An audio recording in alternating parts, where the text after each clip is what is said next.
This is not just a story about a punishment. This is the moment an army was forced to destroy itself.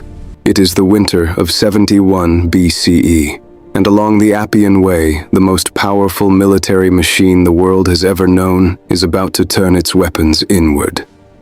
6,000 Roman soldiers stand in frozen silence, watching as their commanding officer draws a line in the mud.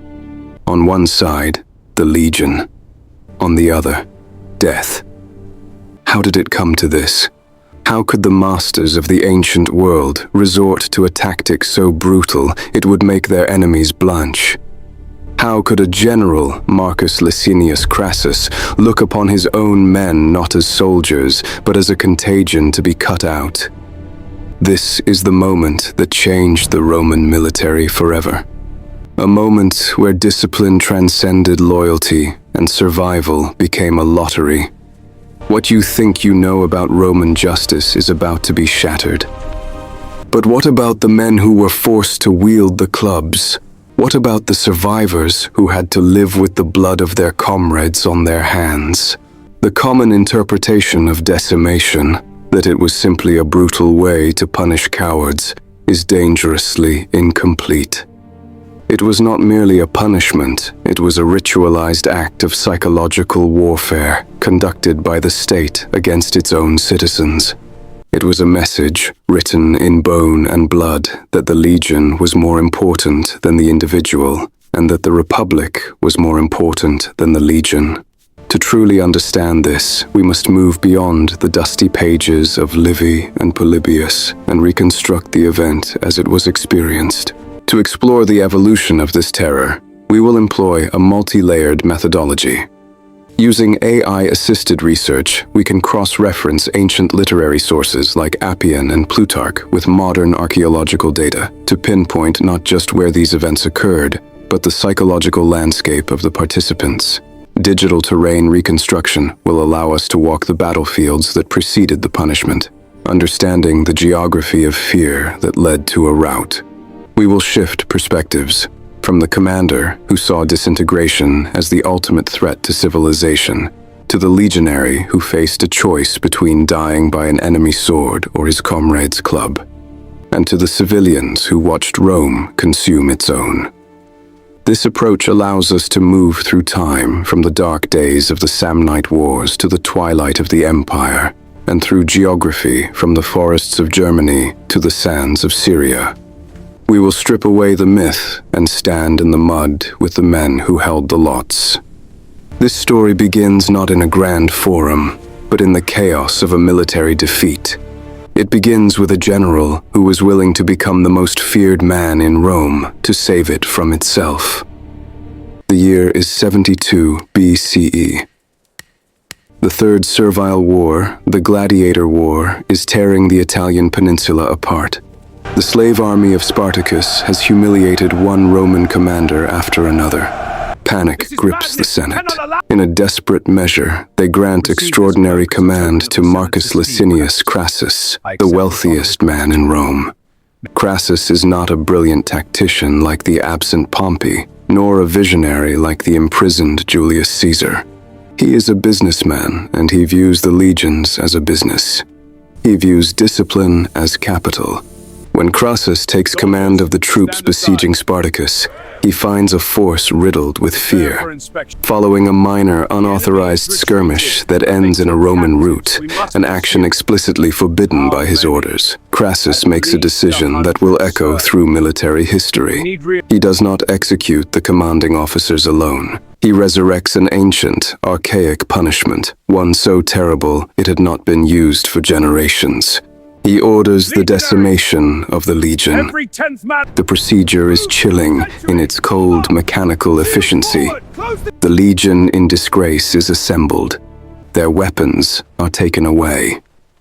In front of the silent ranks, their commander, Crassus, stands on a tribunal. He does not scream. He does not rage. He simply announces the penalty. The legion is to be divided into groups of 10. Contuberniums, the basic unit of soldiers who share a tent. Within each group, lots are drawn. 9 pieces of papyrus are blank. The 10th is marked. The men who draw the blank lots are issued clubs, not swords, for swords are weapons of war, and this is not war, this is purification. Their victims are their tent mates, the men they have eaten with, slept beside, and bled alongside for years. The men who drew the marked lot are herded into the center. At the signal, the 9 do not hesitate. To hesitate is to die. They beat their former brothers to death with the clubs. The blows are clumsy, inelegant, and horrifying. It is a butchery, not an execution. The men wielding the clubs are not executioners, they are survivors. They are covered in the blood and brains of their friends. And then they are ordered to march back to their tents, the tents now missing 1 man, and eat their rations. There is no purification ritual. No priest absolves them. They are simply expected to return to being soldiers. The bodies of the dead are taken outside the camp walls and left to rot, a stark warning to any who would desert. The effect is immediate and brutal. Fear of their own commander surpasses fear of the enemy. Discipline is restored not through loyalty, but through a terror so profound it rewires the psyche of the army. For the survivors, there is a grim, unforgivable math. They are alive. Their tent mate is dead. They are complicit.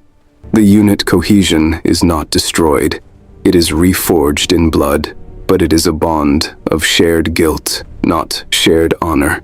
They will never run again, not because they love Rome, but because the alternative, surviving another decimation, is unthinkable. Crassus's gamble pays off. His newly terrified legions march against Spartacus. They defeat him, driving the remnants of his slave army into a trap in southern Italy. Spartacus himself is killed, his body never found. Crassus has saved Rome. He orders 6,000 captured slaves crucified along the Appian Way, from Capua to Rome.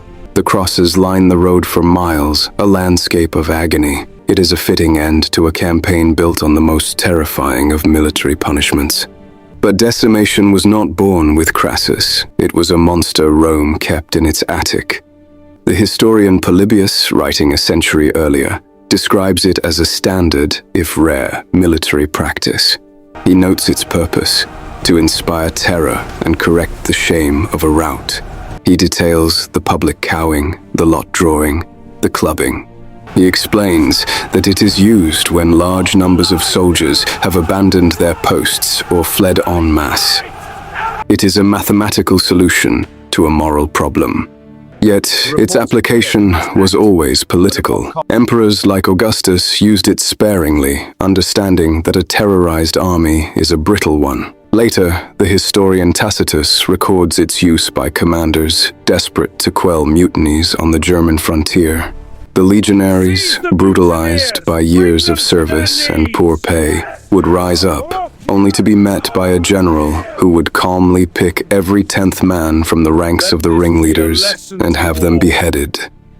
The method evolved, clubs gave way to swords, mass executions gave way to targeted terror, but the message remained. The state's monopoly on violence is absolute.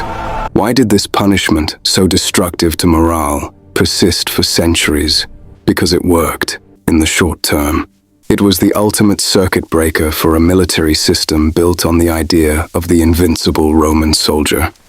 When the illusion of invincibility shattered, decimation was the hammer used to forge the pieces back together, regardless of the human cost.